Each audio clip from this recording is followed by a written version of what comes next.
Megan, quick question. How much wine do you think someone has to drink before they consider themselves a wine expert? Based on this podcast, about 2 glasses. That's when everyone becomes a wine expert. That's fair. But if you're buying wine online, you should know about WTSO. Wine Still Sold Out. They're celebrating 20 years this year. 20 years. That's longer than my marriage. It's way longer than your marriage, actually. Exactly. Their whole thing is flash deals. One wine at a time at seriously good prices. Okay, so when the wine sells out, that's it. That's it. It's literally in the name, Wine Still Sold Out. And we're talking bottles from classic wine regions all over the world. All right, I like the confidence. They even back it up with a 100% customer satisfaction guarantee. Plus, they run free shipping events and deals all the time. Free shipping on wine is dangerous information. Yes, it is. Check them out at WTSO.com and help them celebrate 20 years of wine deals.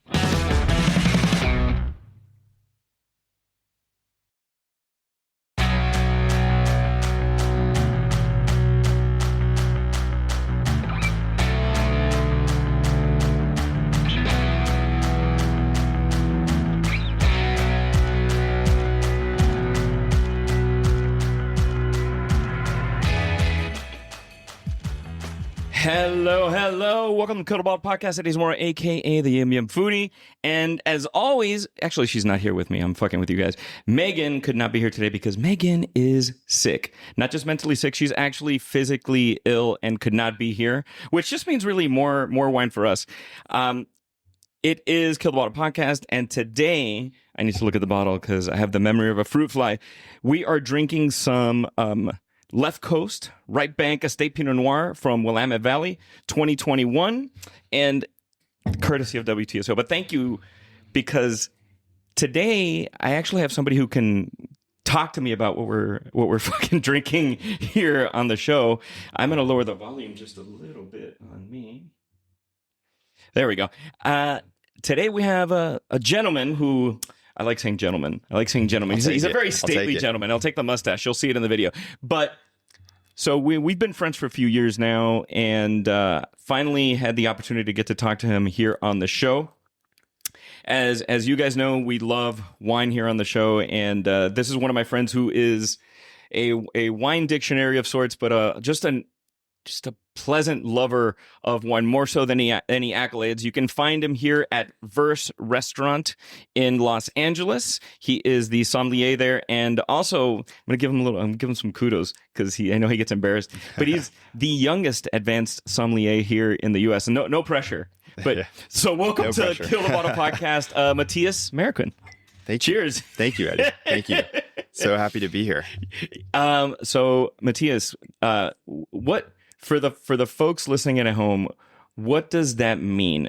I mean, we know what youngest means, yes, but advanced sommelier, what is that in the world of wine? Yeah, so the Court of Master Sommeliers is kind of like the governing body that sort of dictates these certifications, and they have a 4-tier system leading up to becoming a master sommelier, and the last step before that master somm exam is the advanced level. So it's definitely... you have to be pretty committed to wine to get into it. And I was able to take it and get through it last year. So it's, it just essentially means that you love wine and are way too obsessed with it. Yeah, but you say pretty committed. What does pretty committed mean? Pretty committed is fully committed. But yeah, it's fun. I mean, the world of wine is evolving. I mean, every year there's a whole new set of things to know. So it's constantly being, having your finger on the pulse for what's new, what's next, while still maintaining a lot of attention to the classics as well. So really, it's just having your finger on the pulse of the world of wine as it evolves. Now, so we say young. How old are you? Now I'm 25. And when you became advanced sommelier, were you 24 or were you 25 already? I was. I had just turned 24. You just turned 24. Advanced, yeah. Right on. And do you want to become a master sommelier? Yeah, I mean, it's definitely on the back of my mind. I think we have kind of the jump from advanced to master is pretty significant, and there's a lot of challenges. So I think it's going to take a little bit of a kind of restructuring to the way I taste and the way I practice, but it's certainly on the agenda for sure. As somebody who liked certain aspects of school, didn't like a lot of aspects of school, how do you keep wine interesting for you if it's your job? Because I love wine because it's not my job. Even though, yeah, I'm Kill the Bottle podcast, so yeah, that's part of my job. But it's not like I'm selling wine and encouraging people to try wine, learning about wine constantly. Yeah, I mean, we're pretty much tasting and spitting, of course, but tasting every day. So that's a couple hundred wines a week. I think it takes like little breaks here and there to just forget about it to kind of keep it fresh. But honestly, I think when you're passionate about something, it's like it's never not exciting to me. What's your palate cleanser? Like, what's your go-to when you're tasting? Is it, do people Pellegrino? Pellegrino? Sparkling water, yeah.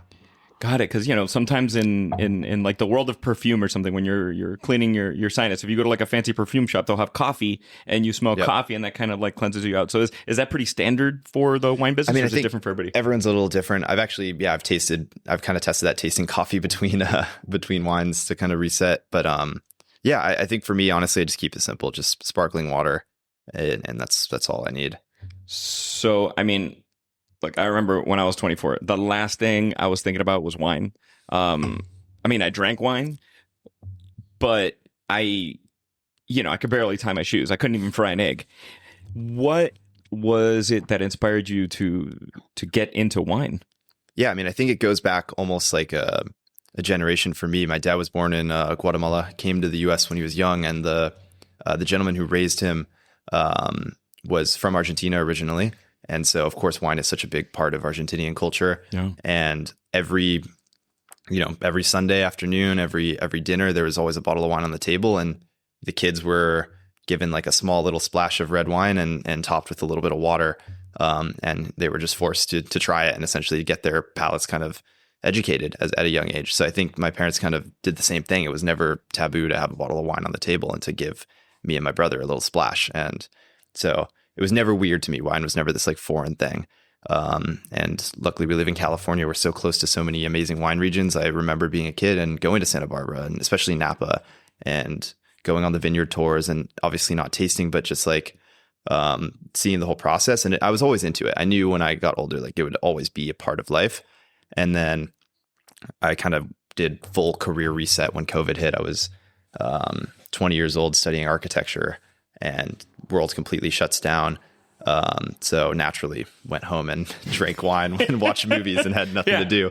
So it's pretty much what you do. And yeah, made cocktails, watched movies, drank wine, did there was nothing. And in that I kind of was extremely bored and started reading about wine and watched the Somm documentary. I think is always a big part of everyone's kind of wine journey to become a sommelier. And I saw that and it was just the classic moment of like, I think I could do that, very naively so, because it turned out to be a lot harder than I thought. But it's like one of those things once I was just like, I have nothing else to lose right now. I don't have a job. I don't have any responsibility other than just waiting this whole thing out. So why don't I do a job that involves wine and get into the restaurant world? Is there a wine junk food? And what I'm referring to is like, I eat at restaurants like Verse and I have amazing food, but then I also just love like a dirtbag cheeseburger. Yeah. Is there a dirtbag wine? Is there a wine that's just kind of like whatever, but you still love to drink it? It doesn't have to be. It's just it falls under that. I mean, I've respect for all wine regions of the world, but I think a wine that does not get a lot of I guess love is Moscato d'Asti from Italy, and it's just like this sweet, cheap, slightly bubbly white. I pour them by the glass at Verse because I just think it's amazing. It's delicious and so not serious. There's a lot of bad ones. Like I won't recommend boxed Moscato to anyone, but man, I will never turn down a glass of that on a warm day. Yeah, that's definitely a guilty pleasure wine. I think a little slightly sweet Moscato. I can never say no.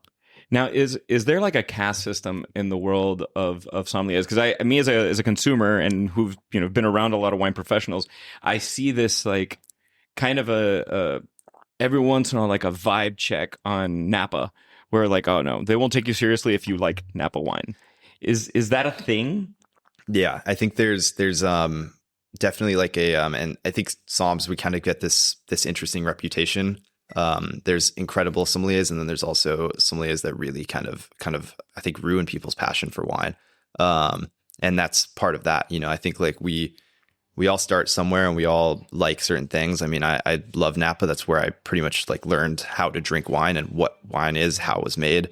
And I mean, even behind me, there's great bottles from Napa alongside great bottles from all over the world. Like I really appreciate the wines there. I think there's sort of this like kind of pretentiousness that comes with becoming a sommelier. It's like you want to know and promote the things that people don't know about. And Napa is very digestible because it's very commercial, so you can access it.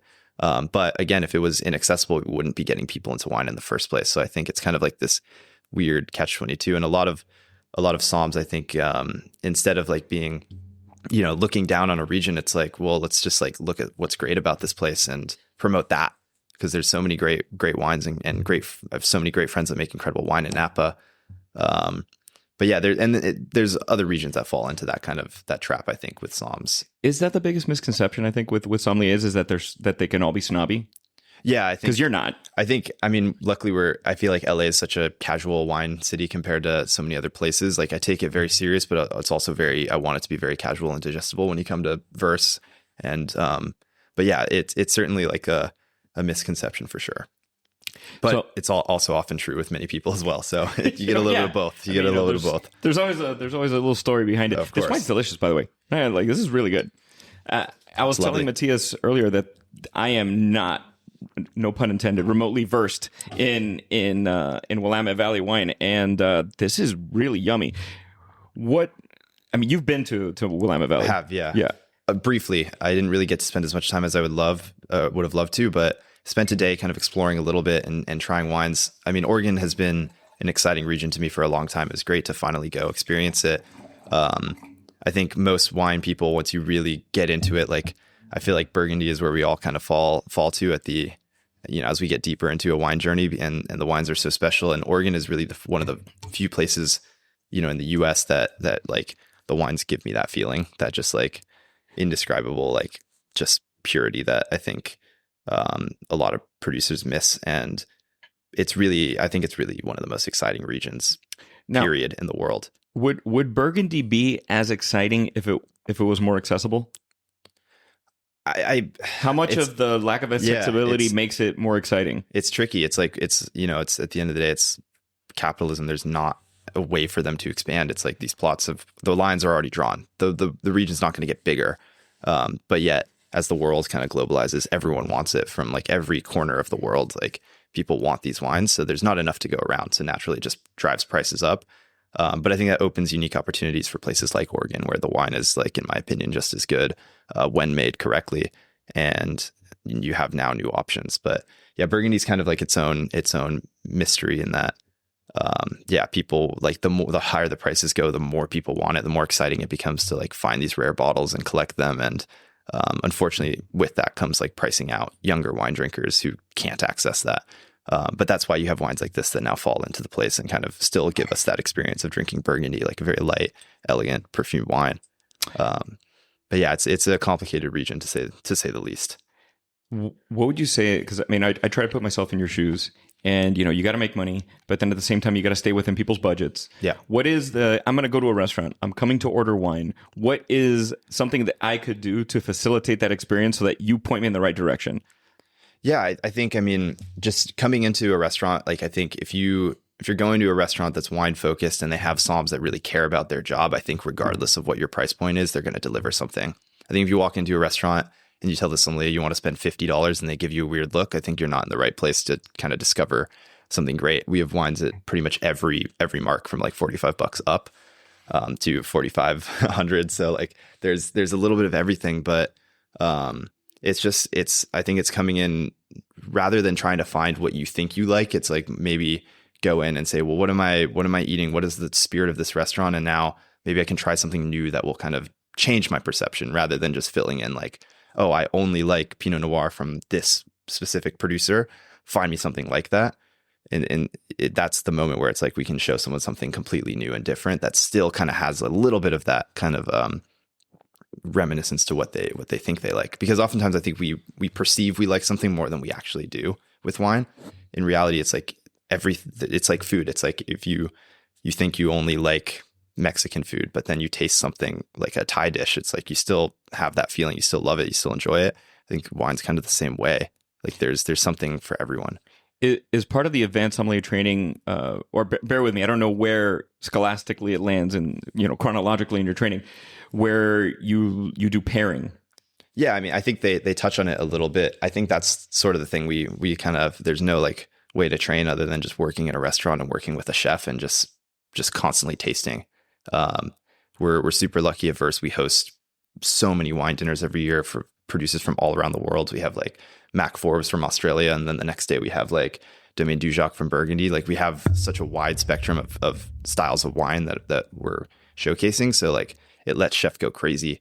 I think a lot of somms take too much credit for food pairing. Like I really give a lot of credit to our chef Oscar, because he'll taste a wine and like it just like he knows what to do with it. And you see it kind of like build from a chef's perspective. And then for us, it's just like balancing all the kind of classic things like balancing acid, balancing spice, balancing fat. But there's like no right way to do it. And I love to, like all our pairings, I love to do like the quote unquote wrong thing and just like experiment and see if it works. So we take a lot of risks whenever we do any kind of tasting menu with the pairing and do something super kind of unpredictable and fun. And then throw a few classics in there to, kind of ease it as well. So I'm guilty of this. I'm guilty of judging people based on their wine. I can't help it. There's one particular winery and they have all the fucking money in the world. So, whatever, if they want to sponsor it, I'll they're like Malort to me. They're like the Malort of wine. But when I'm with like a group of people, so one of my dearest friends is a lawyer, and so many times he gets gifted like bottles by his clients. And he has so many bottles of Caymus that he won't drink that he just gives away. Is there a wine that you just like you have to fight yourself not to judge the person when they order it? It's almost like not even about judging the person. It's just like judging the access. Like unfortunately, in this country, we have there's such a massive market of people who want to drink wine. And the reality is like small producers, they can't make enough wine for every grocery store from California to New York. Like There's so many people through. So then you have big brands that can. And of course, that's like Caymus is the perfect example. They've expanded so big that they can provide enough wine for the whole country, which is obviously great for their pockets. But like you lose a little bit of the soul. I feel like if you're in like a village in Tuscany and you walk into the local shop, you're going to drink something that came from nearby. And I think, unfortunately, as wine expands, we can't really mimic that here. But I think there's so many like small, like great boutique bottle shops. I wish that, like, when I see someone bring me a bottle of Caymus, I'd much rather tell them, like, instead of shaming them for bringing that bottle, it's like, hey, instead of going to Total Wine, no disrespect, they also have great wine. Yeah, but like, Total Wine has some good stuff. Look for like a small independent retailer that's going to have all these super like obscure wines, and just tell them, hey, like I like big, juicy, intense red wines, and like maybe they'll hand you something you've never seen before. And yeah, you might not be able to get that exact same bottle again, but that's kind of like what's the fun. experience. Yeah, that's the point. It's like I'd rather drink something unique and interesting every time than have like one manufactured product. Because I mean, I don't know. At this point in my life, it's really more about creating memories. And every bottle of wine, every glass of wine, it's funny. I won't remember breakfast. Sometimes I won't remember what I ate, but I remember the wine I drank. Always. It's the craziest thing. More so, I'm the fucking quote unquote yum foodie, and wine is the stuff that sticks to me more so than anything. Do you remember a particular bottle or particular glass that you had that really was a light bulb moment for you? Yeah. Oh man, there's so many. I think one of the most like special moments is like we were talking about price earlier, and as wines achieve this cult status, they become outrageous. There's a producer called Domaine de Miroir that you cannot find in the US, or you can if you want to splash out a lot of money, but like it's an inaccessible bottle. And I remember being with a great friend of mine in Beaujolais who makes wonderful, wonderful wine. We made a wine together for Verse. And while we were there together, went to this small restaurant, which he has asked me not to share, so I will not say the name because it'll get ruined in a heartbeat if people find out the wines that they have. I'll ask you off camera. Very low prices that they have. But yeah, it was that I won't share. Yeah, exactly. It's like a tiny little random restaurant in the south of France. And yeah, we walk in and on the list there it is, like Domaine de Miroir for €90. And the actual fuck out of here. The friends that I was with, like I had never had it. I didn't know. And like one of the somms that I was with was like, yo, we need to order this right now. And I was like, I've never heard of this. Yeah, let's go.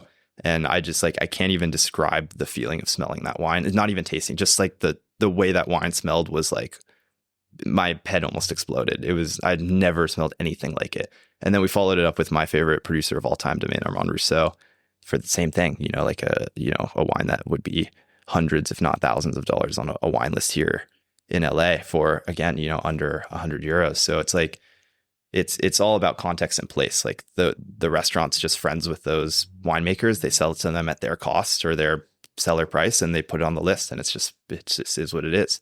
Now, is there a wine that, is, let's say, readily available coast to coast, that somebody's like, you know what, I live in Kansas City, Missouri, and like we've got great whiskeys here, but I'm making this up. Kansas City's great. I'm just saying. Don't fucking come at me, Kansas City. I love Kansas City, but they're looking for that special anniversary bottle. And is there a producer that's one of these guys that's readily available that you'd be like, all right, you're safe getting anything that these guys make? Yeah, I mean, I think I'll have to think about it. I feel like there's a lot of, again, I think it's more so finding the place that you're buying from. Like in every market in the US, I think there's going to be one place that just like puts a little bit of effort into finding things.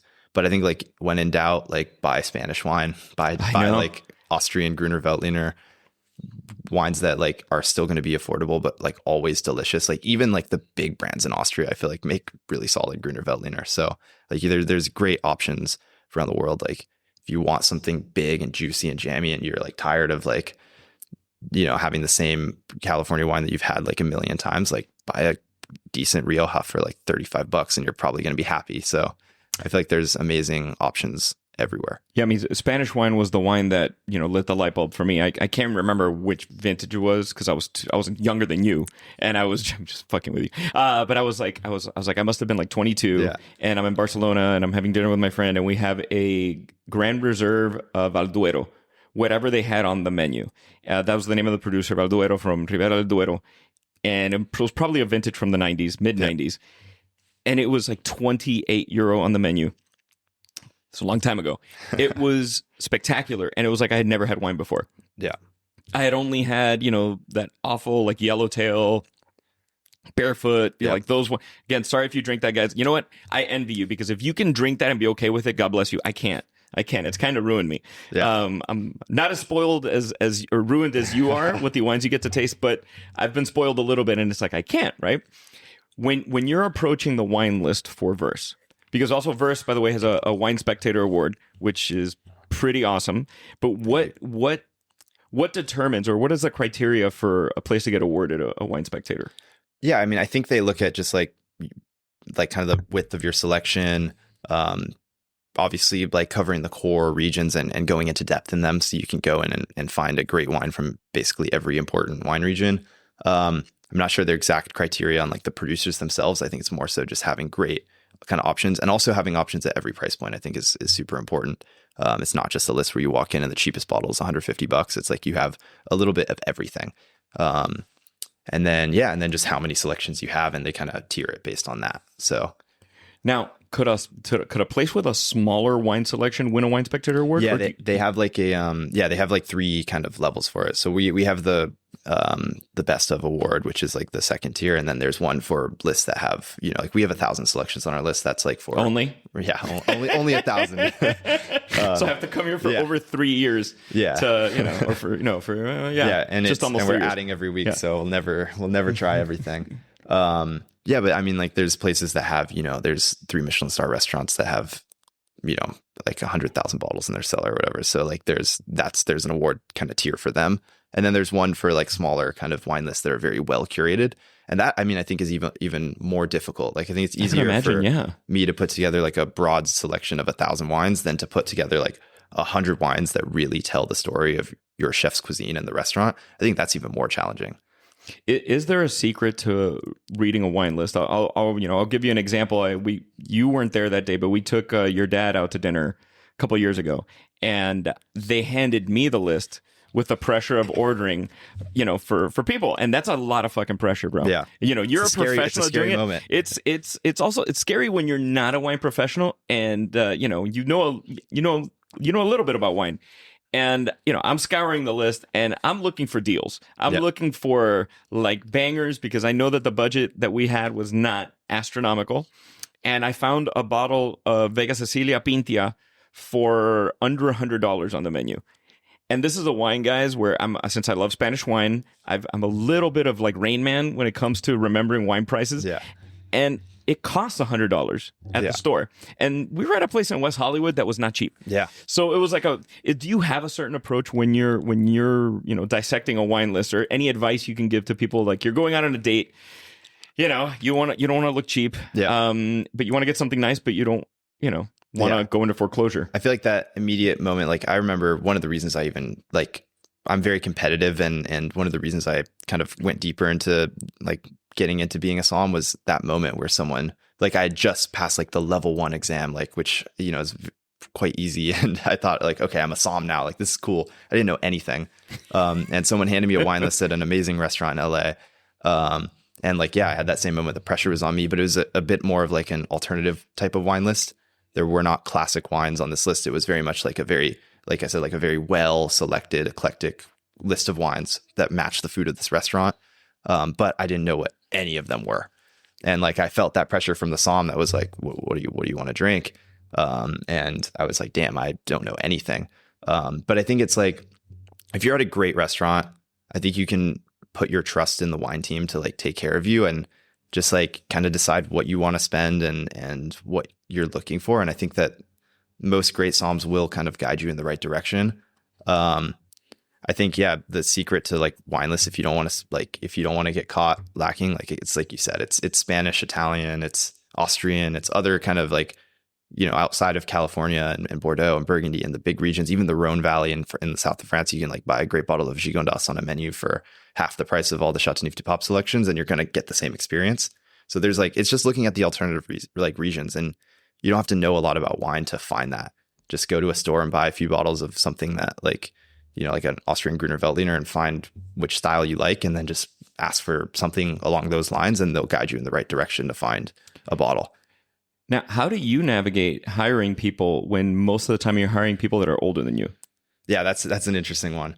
I think now I've kind of like gotten used to it. I started essentially was, long story short, as I was getting into somming, COVID kind of completely derailed my family's restaurant, and we were obviously closed. And as we were reopening, we were trying to find a sommelier. And my dad was like, well, a little bit about wine, like interview some somms, like see if we can find someone that could like build a wine list. Cause like, I'm really ashamed that like I love wine, yet my wine list is like not really reflecting the rest of the restaurant. Mm-hmm. And yeah, interviewed somms. Nobody like was interested. We're in the Valley in LA. It's not really an area for fine wine. So we decided now it is. Yeah, now it definitely is. Anyway, sorry. And yeah, we were just like, all right, no one wants to do this. Let's just do it ourselves. And we essentially winged it ourselves. But, since then, every sommelier that I've worked with has been obviously, not necessarily significantly older than me, but older than me, to say the least. And at first it was like definitely a struggle, and it didn't work out with a lot of people, because there's kind of this like weird, kind of ego thing that gets engaged when you're dealing with at the time, like 22-year-old somm who's like, I don't think I was, by any means like out of my depth, because I was very, confident in leading the program. But at the same time, from their perspective, they've worked at, multiple Michelin star restaurants, and they're like, why is this guy in charge of this program?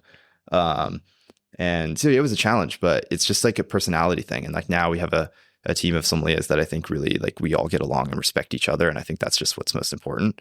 It's just finding people that are open-minded. It doesn't really matter what their like quote unquote skill or certification in wine is. It's just like, are they excited about wine?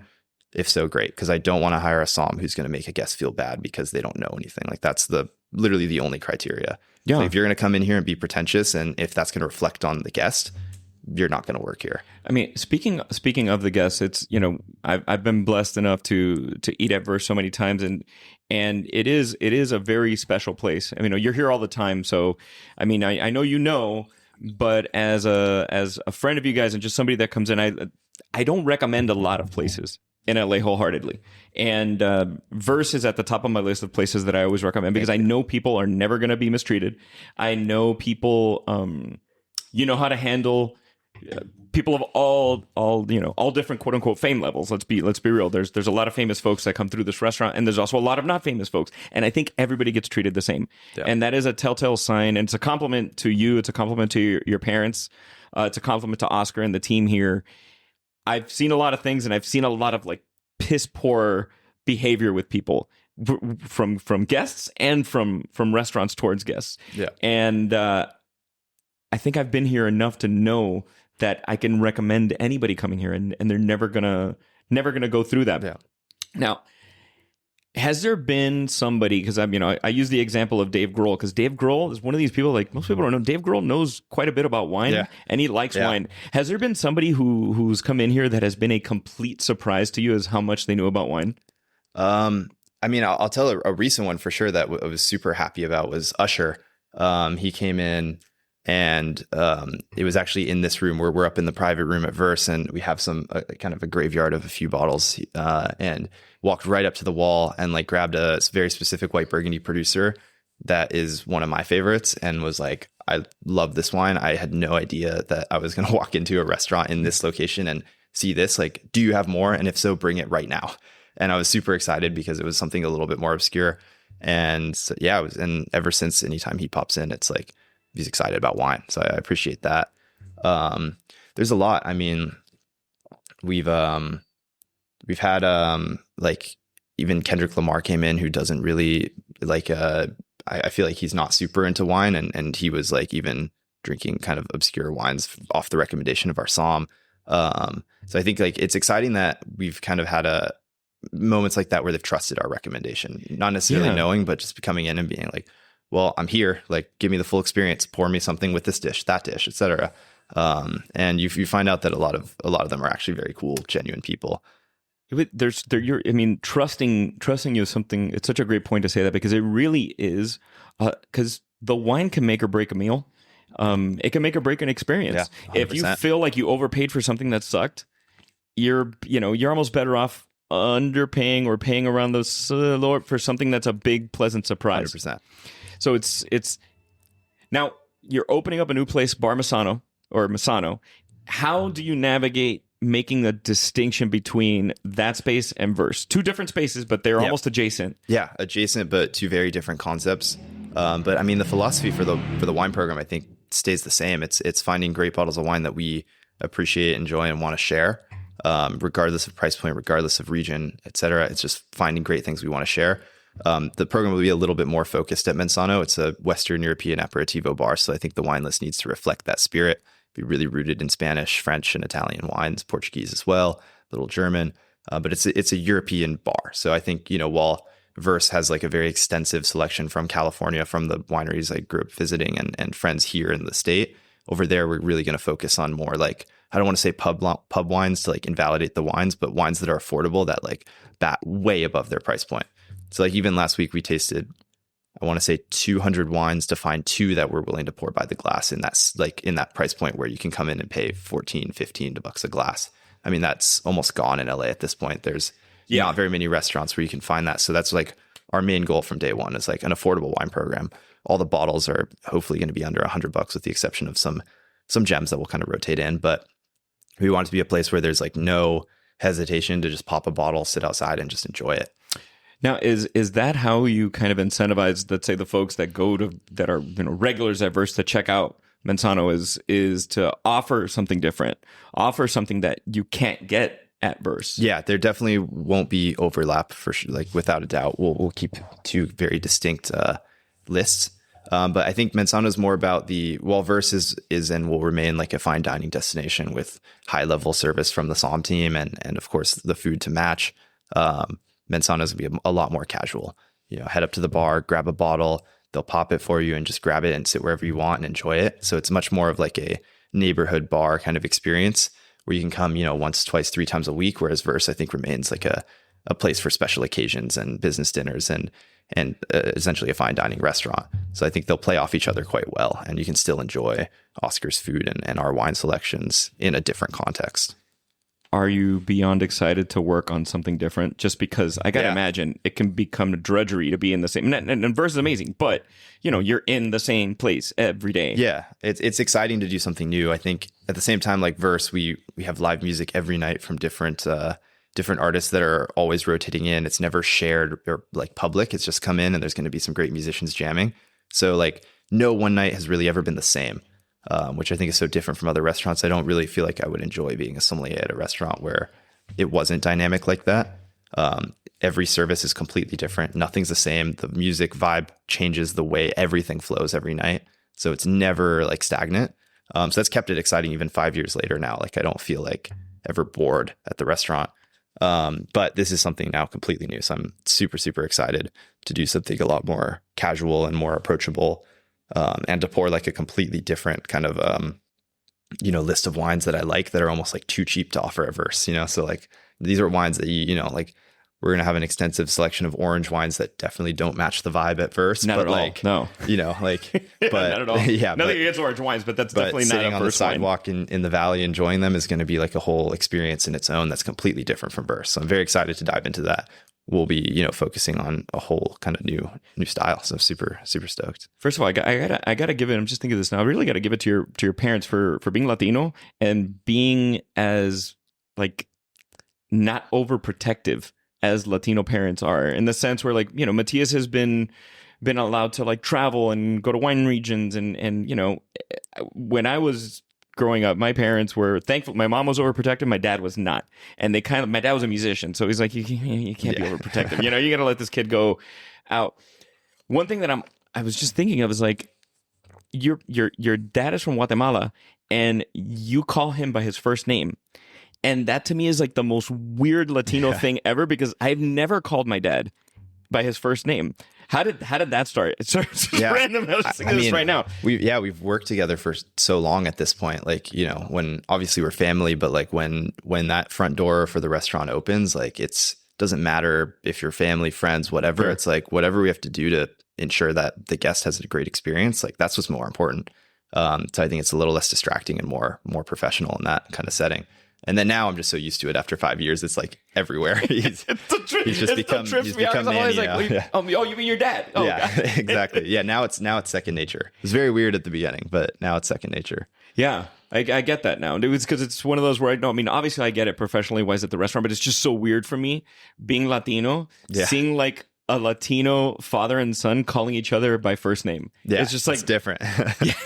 It is. It's a total trip for me. I was like, oh, and now obviously I embrace it. I'm like, I'm just fucking with you. But it was just an anomaly for me, and like it just doesn't happen, especially in Miami. So I got to give it to your dad, because your dad has gotten me hooked on Côte Rôtie. It is your father's. It is Manny's fucking fault why I like really expensive wines from the Rhone Valley. It is if you had to close your eyes and pick a bottle to sit down and have with your dad, what would you have with him? I think like our tastes are always kind of evolving and changing, and we're always excited about new things, but like there's still going to be moments where it comes down to like the first few wines that we've like enjoyed kind of like seriously together, and Côte Rôtie is one of them. He's like a champagne, white Burgundy, and Côte Rôtie guy, like through and through, and red Burgundy, of course. So yeah, I think if I could grab, like, I distinctly remember, an event we threw with some friends in Paso, and we together drank Guigal's Côte Rôtie, La Landon, and La Mouline side by side, and like forever, like if they weren't so expensive, I would grab that for every dinner. I mean, it's a special wine that we both have shared and enjoyed together at Verse, and then also, in Europe. So like it's a special wine. I may have had some of that at the Wine and Hip Hop event. Yes, there were some bottles open. Yeah, that was a really. I just realized I'm wearing my you're my merch. The fucking merch is fire. But you gotta you know how many fucking free T-shirts I get that you go to the Goodwill by my house, and it's a collection of all the free T-shirts that Eddie gets from brands. Not all free T-shirts are made equally. I would say that. No. I was like, I put this on. I was like, oh shit, this is This is. No, we have to shout out Flavio from Common Projects and Sam for doing the merch for Vaughn Hip Hop in LA, and also the past events that have happened in Burgundy and Champagne.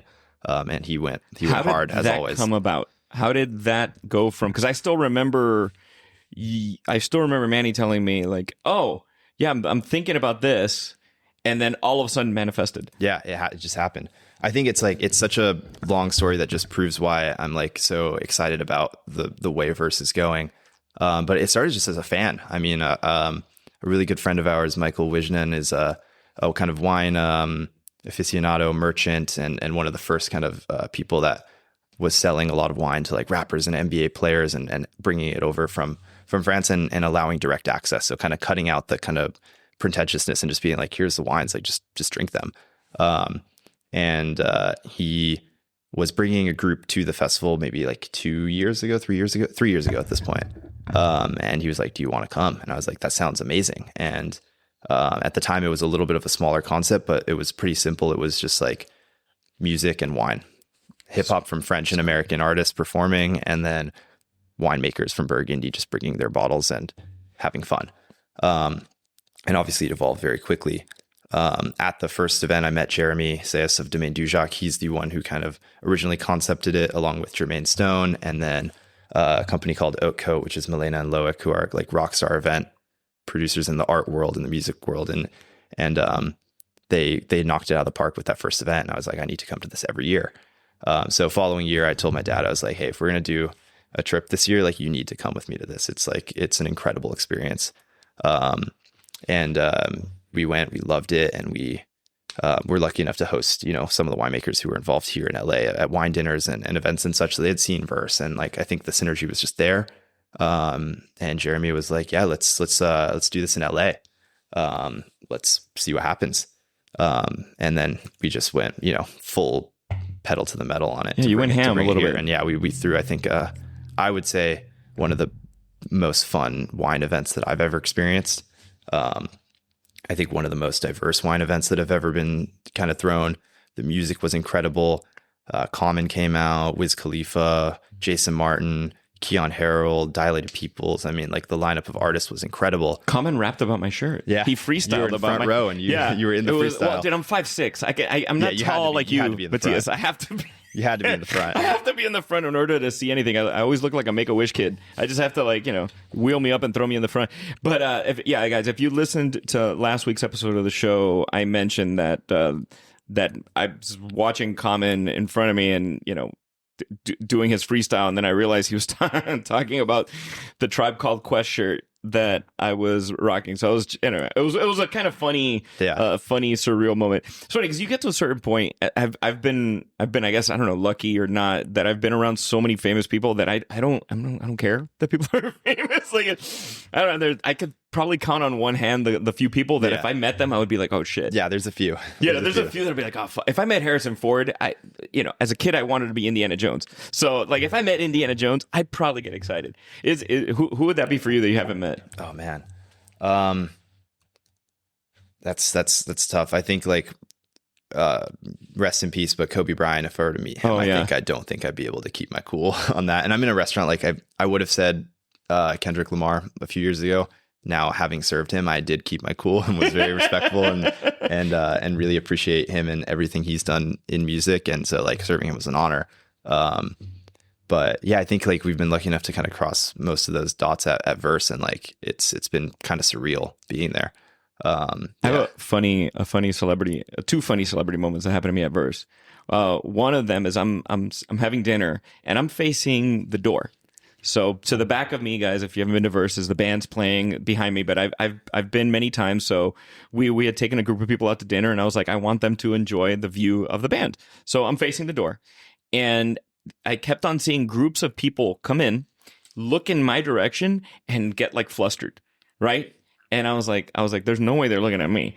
I was like, dude, they think I'm Luis Fonsi, the fucking Puerto Rican singer, because that happens all the time. I'm like, is it that? I'm like, no. Fast forward, Michael B. Jordan is sitting behind me, and he stands up, and women go apeshit. I have never seen that many women lose their fucking minds in a fine dining restaurant. I've seen it in a movie premiere, and he was so kind and nice. But it was a really, that to me is a telling sign of the space too, is that it doesn't matter who's sitting here, who's sitting there. Again, it's reiterating that everybody, is still that guest. It's still that guest experience. Where did you learn that? Is that something that you watched? Because I know you've mentioned to me Alex over in Paso, a sommelier who's a friend, and how much he was a bit of an inspiration to you. But was there somebody that you saw or something that you learned that from? Yeah, I mean, definitely like at the beginning of my career, the first restaurant I sommed at and staged at was Le Petit Canaille in Paso. And so Alex was like a huge inspiration on how to conduct yourself as a sommelier, how to act. He's super professional, but super fun. And like, I think that balance is something that I still like hold with me to this day. But honestly, He's hilarious. He's the best. He's a hoot, as they would say. Like incredible wine knowledge and will like hit you with facts and then also make you laugh in the same sentence while delivering like world-class wine service. I mean, I think that's what this should be. It shouldn't be this like white glove pretentiousness thing. It should just be like, let's have fun, but also open like a very crazy, amazing bottle of wine. But I didn't really have any formal training in the service or the hospitality side. I didn't really have a choice. Like post-COVID, just jumped into the restaurant head first and just learned by doing. But I think traveling and visiting other countries and, you know, having dinner in countries that I think care a little bit more about hospitality, I think that just was like always in the back of my mind. And so there was some kind of like witness training, but as far as just like doing it in the restaurant context, you just like, you make every mistake and like learn from it. And in the first year we made every possible mistake I think like you can make as a manager or a som or a host or a server, everything that I was doing. And yeah, you just learn from it and keep going. What's the best bottle you ever fucked up or broke a cork? Ooh, this is a little embarrassing, but in the organization of Vin Hip Hop, I did unintentionally break a Magnum of 2002 Domaine du Jacques Charme Chambertin. Holy shit! Which, yeah, right, yeah, not I'd be licking the floor, dude. I'd be like, yeah, the cellar smelled really good for a few weeks. I can't lie. But yeah, that was definitely like my biggest fuck up. I've honestly like thankfully never had any like crazy mistakes or like nothing on the floor where like a cork or, like broke. Anything bad. I mean, yeah, I've like broke a few corks, but nothing like you know, crazy. Do you remember something really nice that somebody brought in that was corked? Yeah, I think like it's kind of funny when you have like corkage fee is a whole interesting kind of world and conversation, and I think like I think we have one of the more kind of looser, welcoming programs when it comes to that. We want people to bring in great wine. We also put a lot of effort into our selections and keeping our prices low, so we kind of appreciate this. Like, you know, you can bring a bottle, support us as well. We're happy regardless. But there's like, people are always in denial when you bring like a bad bottle. And I've seen so many bottles come in that I've tasted that are definitely corked and not drinking well. But like, you know, that person spent a couple $100 on it, you know, a few years ago and aged it themselves for 5 years, 10 years, whatever. And it's like, you don't want to even process that it's bad. So, you know, I feel like your brain plays a trick on you and you don't even like feel it when it's something special. I can't think of a specific bottle, but I've seen like a lot of bottles that have been unfortunately flawed. But that's wine. What is a good courtesy rule as a consumer who brings a bottle of wine to the restaurant? I mean, yeah, I think it so depends on the restaurant.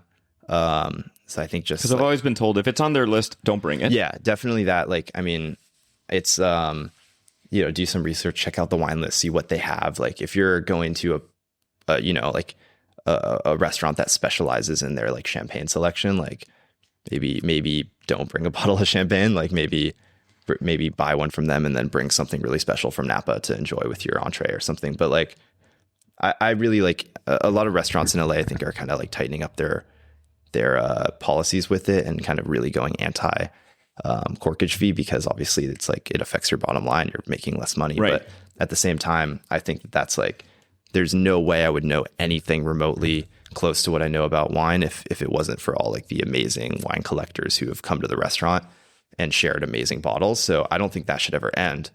So really it's just like, you know, maybe come to the restaurant once, check it out, support them, mention that you like to bring bottles out, buy one bottle from them, right? And be like, hey, next time, hey, do you have your card? Like, let's connect. Maybe I can bring this or that or whatever. It's just like, I think just building a relationship with the places you go is nice. Like I try not to bring a bottle to a restaurant unless it's like something special.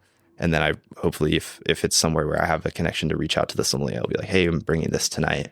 Hope you can enjoy a glass with us. It's so funny because I mean, obviously I don't have the collection or the selection of so many, you know, so many folks that come in here. But I love, one of my favorite things to do is to bring you something that you haven't had before. Yeah. I love that's doing what's that. exciting, I'm always I like, think, yeah. "Have you tried this shit? I'm bringing it." Yeah, exactly. That's right. what I think that You know? we appreciate, because that's like I mean, like I was saying, like so many of the wines that I've tasted, I would have never tasted if someone didn't bring it and put it in front of me. So I don't like places that are like hard no on corkage fee. It's like, just tell us you only care about the money at that point. Like, it's, Right. it's like, obviously we were running a business. We can't like let everyone bring their own alcohol, or else there would be 50% of the sales are gone. But like, I think that there's certain wine collectors who really, really care, and they're bringing it not only for their experience, but also for the chef and the staff and the people that are serving them. And I think that's when it's okay. Yeah, guys, when you bring a bottle, always encourage the som to taste it. And not just taste it so that they make sure that the wine is okay. Yeah. Pour them a little bit if they're allowed to. To to drink it. If it's not against policy, like don't get angry with them. Don't force them to. Yeah. Yeah, and also don't force us to. Sometimes there's days where I'm like, I'm not drinking today, and then someone comes in with a bottle. I'm like, damn. All right, well, I can't say no, but I have to say no. Like, well, you could taste and spit, or hand it off to Oscar. Spit, give to the server, give to the chef. Like, I think wine is about sharing at the end of the day. And like, if you're taking advantage of bringing a bottle to someone else's place, it's like part of that is like to share it, not to just bring it, drink it yourself and go. So why do you think, out of curiosity, people your age are not drinking?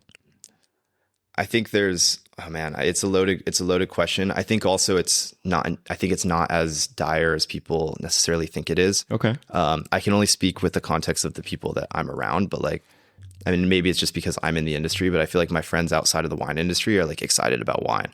Obviously maybe that's because we go out and they're like, oh, we have someone at the table who's actually gonna Well, but that's how it starts. That's great. That's how you never know who the spark is going to go off. 100%. Like one of my really great friends, Sean, like, I mean, I remember the bottle that like blew his mind. He was just dining at Verse, and same thing. A guest had bought a really cool bottle off our wine list, and I was sitting at a different table with him, and they're like, hey, I was off, and they're like, they told the staff like, hey, bring Matias and his friend a splash of this. And it was like a 1983 Gergich Estate Cabernet. Still one of the best Napa wines I've tasted. That bottle was just in impeccable shape. And I saw like his brain fucking explode in that moment. And now Sean is a wine lover and has traveled and been to wineries in Italy, et cetera. And that's it just takes one moment for someone to get excited about it. Well, sorry, go ahead. I was gonna say, like, we live in LA, everyone's driving. There's like obviously like an aspect to that. And we all have to be responsible and safe. And I think like in this day and age with the economic pressure that I think young people are facing, it's like, okay, am I really going to spend, hundreds of dollars on Ubers every week just to be able to drink? Like, doesn't make sense. And there's so many other things. I mean, like cannabis, mushrooms, other fun things that we can indulge in. So there's just more competition for wine. I don't think it's that less people are going to enjoy it. There's more competition, and prices are just getting crazier and crazier. And it's like, it is still this taboo, pretentious thing at the end of the day. I'm baffling at what point are these prices going to stabilize or start to go down, because there's not, their demand is down or whatever. Yeah. It's supply and demand. And if you have a shit ton of supply, like I'm the king of the fire sale, and I'm always sending like Matias messages like, yo, this winery, they're dumping inventory. They're clearing house. Get in man. now. Get this shit now. Blah blah blah blah blah. But it's, I don't know. It's just an interesting thing, and you're somebody who I trust to be honest with me as far as, because I don't see it as much, because when I'm around people, they're always partaking in some way. They don't overindulge, but they're 100%. I still see people drink. But for me, wine is the travel. It's the time capsule. It's that 1 year, that one bottle, and now having been to, I don't know, Chateau Angelus or Chateau Pichon in Burgundy, like, I don't know. It's exciting to be like, fuck, I was there. Yeah. I know I've been standing in the field where these grapes were. So it's created like a travel aspect 100% to it. I mean, you can transport yourself to anywhere in the world, I feel like, by popping a bottle and telling the story of it. Like, all of a sudden you're sitting at a restaurant in LA, but you feel like you're on the beach in San Sebastian when you're drinking a bottle of Chacolina. Like, it transports you to the place and the people that made it and the context. You can't really get that with many other beverages. I mean, there's certain whiskeys, of course, and mezcal, for example, but like, it's definitely more special than the average kind of like spirit or other drink. It's just unique. It's a place, it's a time, it's a moment. And once you open it, like, you're experiencing everything it took to get to that moment. So speaking of the place, your perfect day in LA, breakfast, lunch, and dinner, you can't say verse. Ooh. Perfect day. I'll let you splurge and say I'm going to go here for a cocktail or I'm going to go there for dessert if you need to add a thing. But what are you doing? Oh man, I don't want to offend anyone because I have like 25 favorite restaurants in LA. No, it's okay. But right now, your taste could change next week too. Yeah, that's like your true. palate for wine. Breakfast, taking driving out of the equation, I would go to Destroyer in Culver City. Fuck, it's so good. But obviously I live very far, so I don't get to go there Chef that Jordan often. Kahn, he was at a restaurant I was at the other day, and it was pretty funny because at first they didn't realize he was there. And I am one of those people that I'm like, if I was the chef here, I would want to know. Yeah. So I pulled the server aside. I go, hey, that's Jordan Kahn. If you don't know who the fuck he is, look him up. Chef. Go tell chef. And then I saw like the whole shift, and I was like, Everything all changed. Yeah. right, cool. Anyway, sorry, go ahead. Yeah. Man, there's like, I'll just throw out a few restaurants that I really appreciate because I don't want to like, I guess my favorite restaurant in LA to go to on a regular basis is Dunsmore. I think like without question. So great. Just I love it. It's right so by my well house. executed. I'm so lucky. Best wine program in LA. For me, outside of Verse, I'm a little biased, obviously, but I love their program and it's always exciting and there's always cool wines and there's like every spectrum. Is there a different fucking list? Do I just look like an asshole? Because every time I go there, I get the same fucking paper. There's another list. Oh, the fuck? But also the paper list has crazy shit too. But no, I had a really yummy list, wine from Corsica. Yeah. The last time I was there, and it was great. And it was like 60. It was a chilled red wine from Corsica. It was delicious. But that's I haven't seen this fucking list. That's why I appreciate their program because you have a list like that. That's there's approachable options and expensive options, and everything I think is very well selected. And then you have like a deeper list with like big heavy hitter classic wines. Food's amazing there. Okay, so the food's Dunsmore. Great. I love River in Venice. Yeah. One of my favorite restaurants in the city again so far. So I don't get to go very often, but one of my absolute favorites. We should go later. Yeah. Let's go tonight. Let's go tonight. I'm down. Don't get me started. I Let's can go. After we kill this bottle. Let's go. Let's do it. Yeah, those are two of my favorites. I think Etra's fantastic. I think Bar Artois is such a cool place to hang out for a bottle of wine too.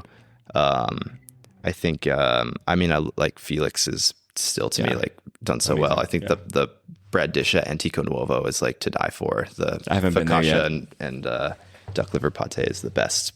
And also because we have an amazing bread dish at Verse, but I will say the duck liver pate with the focaccia at Antico Nuovo is like unstoppable, like best bread I've had.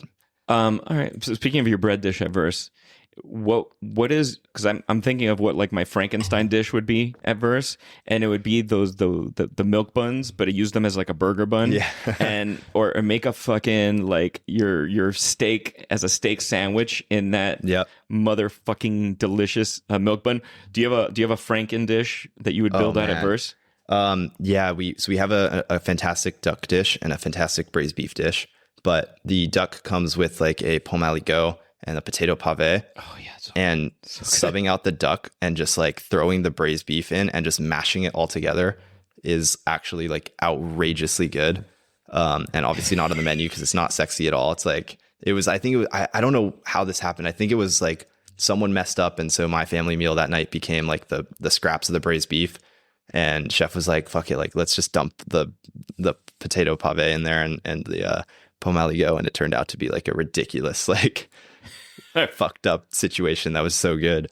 All right, before we go, I'm gonna put you under the lights here for a second. It's March Madness is finishing up, so I put together a wine March Madness bracket. Yeah, let's go.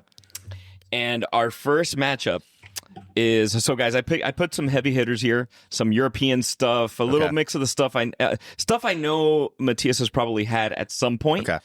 And we need to figure out who is going to reign supreme. I think I know who it's going to be, but whatever.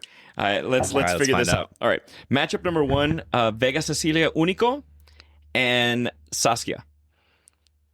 Sassicaia. I'll go Vega Sicilia for that. Okay. I've had more impactful experiences with Vega Sicilia. All right. Matchup number 2, Screaming Eagle, Penfold Grange. Ooh. Both heavy hitter. Big wines. I think like solely because Screaming Eagle has gotten so outrageously expensive that it's inaccessible at this point. I've only had the wine once or twice and it hasn't blown me away like an old bottle of Penfolds Grange has. Okay. So I'll go Penfolds Grange. Right on. All right. Penfolds Range. All right. And then on the second side of the bracket, we have a Chateau Margaux or Krug Grand Cuvée. Ooh. Oh man, it's hard to compare these two because they're so They're different. so different. Yeah, that's why I put them that way. Krug is the shit, but They got to compete, bro. No, yeah, no you two know teams what? are the same. No disrespect to Chateau Margaux at all because the wines are incredible, but I think Krug is still like one of the most delicious things on the planet. I'm with you on that. That would have been mine. And then matchup number 4 is Dom Perignon and Domaine del Romani de Conti. Yeah, DRC. All right, okay, fine, fair. All right, so we gotta go. We're getting close now. Now we've got Penfolds Grange or Vega Sicilia Unico. Vega Sicilia. Okay, Vega For Sicilia sure. Unico. And then we've got DRC versus Krug. Again, so different. Night and day different, yeah. Again, like DRC Right. has become so inaccessible, but when it hits, man, it's like it's magic. It's magical. And there's a reason it conveys the prices it does. So I would go DRC, and I'm so sorry, Krug. But No, I mean, DRC. no, it's another look. Hey, there's it's pound for pound. Sometimes Krug might get a left hook in and knock out DRC. You know what I'm saying? I mean, Krug is such a such a fascinating brand, and when you have Krug with age, I mean, oh my God, when it's I think I had an 82 or an 83 vintage Krug. I can't remember which one it was. It was spectacular. Yeah, the wines are incredible. It was like I'd never had champagne before. Yeah. All right, so now the final matchup is DRC versus Vega Sicilia Unico. Yeah. Yeah, I mean, like it kind of goes down to me, like all roads lead to Burgundy, and the wine in Burgundy is so special for so many reasons. DRC would be my pick in this scenario. But I mean, there's so many other producers like in Burgundy that I think are making wine to match, like Armand Rousseau, Rumier, Dujac, Dancer. Like there's so much good wine in Burgundy. And like pound for pound, I think if this was like a March Madness of regions, it takes down everyone. Right on. Yeah. And there's so much diversity in terms of style. And yeah, I mean, there's a reason it's so special. Well, dude, sitting down with you for this hour has been so special for me. Yeah, It's so funny because the most awkward I ever get doing the show is with people that are my friends. It's the funniest thing. 'Cause if I don't know you, it's very different. When I know you, it's really awkward for me. We end the show the same way every single time, and it's that the only thing we don't get back in life is time. Yep. So I want to thank you and acknowledge you for spending a little time with me here on Kill the Bottle Podcast, for sharing this bottle of wine with me. Guys at home, thank you so much for spending a little bit of your precious time, whether it's on your drive to work or if you're sitting on the toilet listening to this, it's fine too. Please like, rate, review, follow us online, and please come to LA. If you live in LA and you haven't been to Verse, you are sincerely missing out on a special experience. Don't wait. Just come. Even if you're just going to sit at the bar and then be like, I'll be here for my anniversary in a few months. Just get your ass over here ASAP. Kill the Bottle Podcast. See you next week.